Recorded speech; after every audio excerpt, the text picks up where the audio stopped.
July 23న కేంద్ర ప్రభుత్వం పార్లమెంట్లో పూర్తిస్థాయి బడ్జెట్ ప్రవేశపెట్టనుంది. ఇటీవలే ఓటాన్ అకౌంట్ బడ్జెట్ ప్రవేశపెట్టిన సంగతి తెలిసిందే. ఆ సమయంలో ఎలాంటి మార్పులు పెద్దగా చేపట్టలేదు.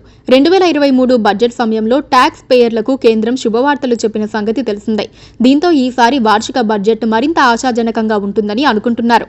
ఫిబ్రవరి నెలలో కేంద్ర ఆర్థిక మంత్రి నిర్మలా సీతారామన్ మధ్యంతర బడ్జెట్ ఓటాన్ బడ్జెట్ ప్రవేశపెట్టిన సంగతి తెలిసిందే. ఎన్నికలకు ముందు ఎలాంటి వరాలు కురిపించకుండా కేవలం అంచనాలు, వ్యయాలు లెక్కగట్టింది కేంద్రం. దీంతో పలు వర్గాలకు చెందిన ట్యాక్స్ పేయర్లు ఎన్నో అంచనాలు పెట్టుకోగా వారికి నిరాశ ఎదురైంది. అయితే ఇప్పుడు మాత్రం వేతన జీవులు రాబోయే కేంద్ర పూర్తిస్థాయి వార్షిక బడ్జెట్పై భారీగానే అంచనాలు పెట్టుకున్నారు. పన్ను సంస్కరణలు చేపడతారని ఆశిస్తున్నారు. ముఖ్యంగా మధ్యతరగతి వర్గానికి ఊరట కలిగించే నిర్ణయాలు తీసుకుంటారని భావిస్తున్నారు.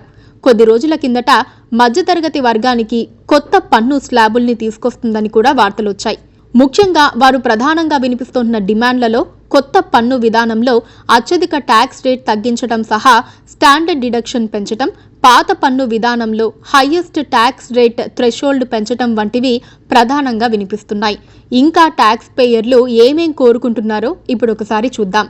Deloitte India partner Divya Baweja ప్రకారం కేంద్ర ప్రభుత్వం ట్యాక్స్ పేయర్లందరినీ కొత్త పన్ను విధానం వైపు ఆకర్షించేలా చేస్తున్న సంగతి తెలిసిందే. అయితే ఇందులో అంత ఆశాజనకంగా ఏం లేదు. దీంతో ఈ న్యూ ట్యాక్స్ రిజంలో అత్యధిక వడ్డీ రేటు 30% ఉండగా దీనిని 25% తగ్గించాలని చూస్తోంది. ఇంకా స్టాండర్డ్ డిడక్షన్ 50,000గా ఉండగా దీనిని పెంచాలని యోచిస్తోంది. పాత పన్ను విధానంలో అత్యధిక ట్యాక్స్ రేట్ థ్రెషోల్డ్ పరిమితిని ప్రస్తుతం ఉన్న 10 లక్షల నుంచి 20 లక్షలకు పెంచాలని భావిస్తోంది. మరోవైపు ఇందులో మధ్యంతర చర్యగా సెక్షన్ 80C లిమిట్ పెంచాలనేది కూడా ఒక ఆలోచనగా ఉంది.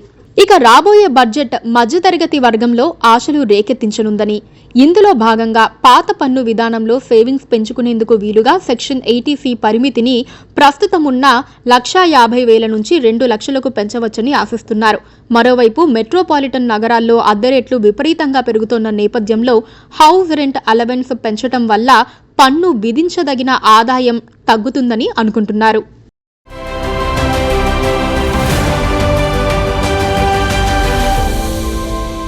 Please do subscribe to Please do subscribe to Please do subscribe to Please do subscribe to Please do subscribe to Please do subscribe to KTV Telugu. KTV Telugu. KTV Telugu. KTV Telugu. KTV Telugu. KTV Telugu. Please do subscribe to KTV Telugu.